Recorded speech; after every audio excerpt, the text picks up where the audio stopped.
Hello, Assalamu alaikum and welcome back to my channel. And this is 15th episode of horror stories and this is the second part of जुड़वा बहनें.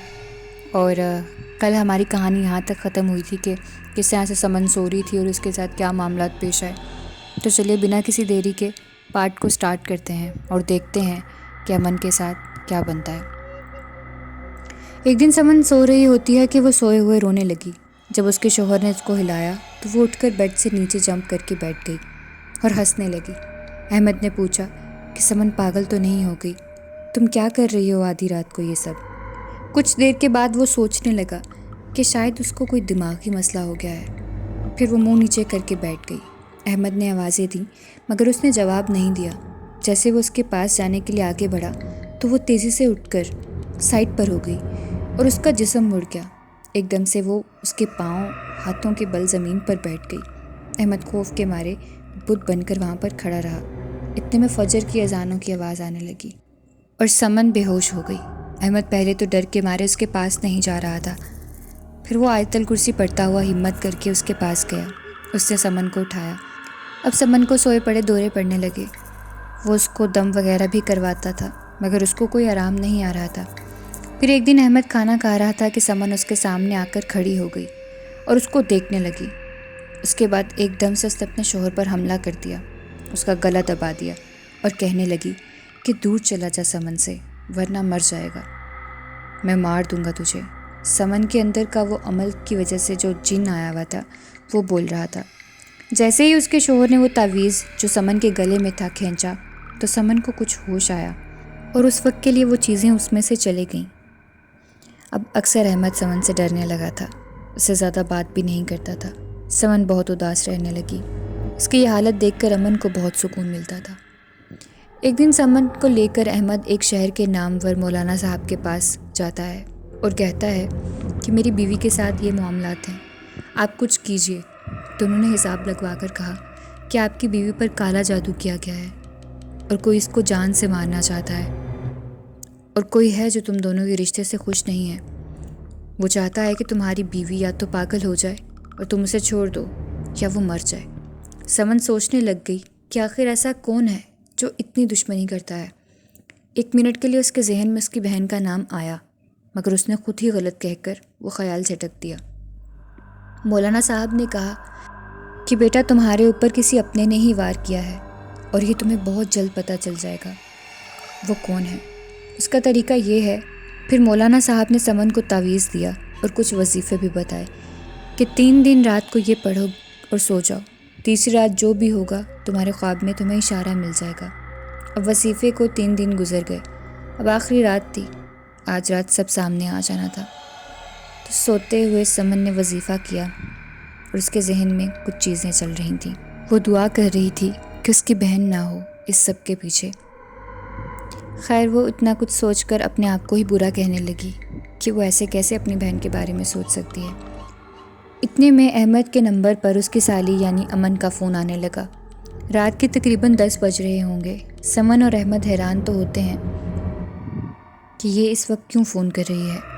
वो अहमद को phone पर अजीब सी बातें करती है कि मैं समन बिल्कुल पागल हो गई है, अजीब हरकतें करती है, आप कैसे रहते हैं उसके साथ. अपनी बहन के मुंह से अपने बारे में इतना गलत सुनकर वो बहुत दुखी हो जाती है. खैर उसके बाद वो सो जाती है. जैसे वो सोती है तो उसे ख्वाब आता है कि वो अहमद के साथ बैठी होती है. इतने में अहमद समन को किसी बात पर डांटने लगता है और उसकी बहन अमन इतने में बाहर से आती है और समन के गले में डाले हुए तावीज़ को खींच कर कहती है कि यह तावीज़ तुम्हें कहीं का नहीं छोड़ेगा और अहमद तो मेरा है, तुम तो बस अब अपने दिन गिनो. ये कहकर उसकी बहन की शक्ल बदल जाती है और वह खौफनाक शक्ल की चुड़ैल में तब्दील हो जाती है. ये देखना था कि समन चीख मार के उठकर बैठ जाती है. अहमद उसको पानी पिलाता है और कहता है कि क्या हुआ है. तो वो सब बता देती है कि ऐसे मुझे ख्वाब में दिखा है. और उसने कहा कि ख्वाब की ताबीर क्या है सुबह मौलाना साहब से पूछते हैं. मेरा दिल नहीं मानता कि मेरी बहन मेरे साथ इतना बुरा कर सकती है. अहमद उसको सब बताता है कि तुम्हारी बहन कैसे मुझे अपने काबू में करने के लिए क्या क्या करती है और तुम्हारे ख़िलाफ़ बातें करती है, लेकिन मेरी तुमसे वफ़ा में कभी कमी नहीं आई. अहमद ने कहा मैं नहीं चाहता था कि तुम अपनी बहन से नफ़रत करो. خیر جیسے تیسے وہ رات گزری۔ صبح جب وہ لوگ مولانا صاحب کے پاس گئے اور جا کے ان کو خواب بتایا تو انہوں نے کہا کہ بیٹا افسوس سے کہنا پڑ رہا ہے، اس خواب کی تعبیر تمہارے تکلیف دہ ہے کہ تمہاری اپنی بہنی تمہاری جان کی دشمن ہے۔ تم سے حسد اور جلن میں وہ اتنی آگے نکل گئی ہے کہ وہ کسی قسم کا لحاظ نہیں کرنے والی، اور وہ بدلے کے لیے تمہیں مار بھی سکتی ہے۔ وہ تمہارے شوہر سے شادی کرنا چاہتی ہے اور تمہیں اپنے راستے سے ہٹانا چاہتی ہے۔ یہ سننا تھا کہ سمن رونے لگی۔ اس کو بہت تکلیف ہوئی اپنی بہن کی سچائی جان کر۔ پھر اس نے کہا کہ آپ مجھے اس کا کوئی حل بتائیں، میں اس سب سے کیسے آزاد ہو سکتی ہوں، یہ جادو کیسے ٹوٹے گا؟ تو مولانا صاحب نے کہا کہ اگر میں کوئی دم وغیرہ کروں گا تو اس کا وار الٹا پڑے گا تمہاری بہن کے اوپر، لیکن اگر تم کچھ وظیفے نمازوں کے ساتھ ادا کرو گی تو تم اس شیطانی طاقت سے بھی محفوظ رہو گی اور تمہاری بہن کو بھی نقصان نہیں ہوگا، ورنہ تمہاری بہن کی جان خطرے میں ہے۔ سمن نے کہا اس نے جو بھی میرے ساتھ کیا وہ اس کا عمل ہے، مگر میں اپنی بہن کے ساتھ بہت پیار کرتی ہوں، میں اس کی جان کو خطرے میں نہیں ڈالنے دوں گی۔ مولانا صاحب نے سمن سے کہا کہ یہ تعویذ بھی اتار دو، کیوں اپنی موت کو گلے میں لے کر پھر رہی ہو تم؟ اس کے بعد سمن نے وہ تعویذ اتار دیا اور گھر آ گئی۔ سمن ٹھیک ہو گئی، مگر اس کے تعویذ اتارنے کی وجہ سے اس کے اپنی بہن پر وار الٹا ہو گیا۔ وہ بستر سے لگ گئی۔ اب وہ جنات اس کے پیچھے لگ گئے تھے۔ وہ چاہ کر بھی کچھ نہیں کر پا رہی تھی اور کسی کو بتا بھی نہیں سکتی تھی کہ اس کے ساتھ یہ سب کیوں ہو رہا ہے۔ جب اس کی بہن کی بیماری کا علم سمن کو ہوا تو وہ اس سے ملنے کے لیے گئی۔ سمن اور امن اکیلی کمرے میں بیٹھی ہوئی تھیں، سب گھر والے باہر تھے۔ اب امن کا ضمیر اس کو جھنجھوڑ رہا تھا، وہ اپنی بہن سے نظریں نہیں ملا پا رہی تھی۔ سمن نے کہا کہ فکر مت کرو، میں تمہیں کچھ نہیں ہونے دوں گی۔ اس نے اس کو ایک تعویذ دیا اور کہا اس کو پہن لو، فکر مت کرو، یہ وہ نہیں ہے جو تم نے مجھے دیا تھا۔ جب اس نے یہ کہا تو پہلے تو امن حیران ہوئی، بعد میں جب اس کو معلوم ہوا کہ اس کا سچ اس کی بہن کے سامنے آ گیا ہے تو وہ رونے لگی اور معافی مانگنے لگی اور کہنے لگی کہ تم اتنی اچھی ہو اور میں بہن کہلانے کی لائق ہی نہیں، تم مجھے مر جانے دو، مت بچاؤ، بس معاف کر دو۔ سمن اس کو خاموش کرواتی ہے اور کہتی ہے کہ تم سے غلطی ہوئی ہے، میں نے گھر میں کسی کو نہیں بتایا کچھ بھی، تم بھی مت بتانا، خاموش رہو، سب ٹھیک ہو جائے گا۔ پر یہ بات ہمیشہ یاد رکھنا کہ میں تو تم سے ہمیشہ سے پیار کرتی آئی ہوں، نہ کبھی جلی ہوں تم سے، تو تم نے ایسا کیوں کیا میرے ساتھ؟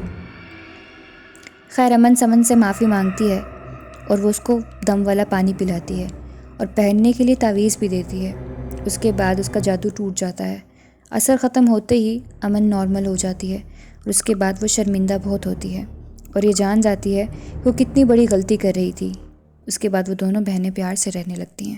بجائے اس کے کہ سمن اپنی تکلیفوں کا امن سے بدلہ لیتی، وہ اس کو معاف کر دیتی ہے، کیونکہ بہنوں کا رشتہ ہی اتنا پیارا ہوتا ہے۔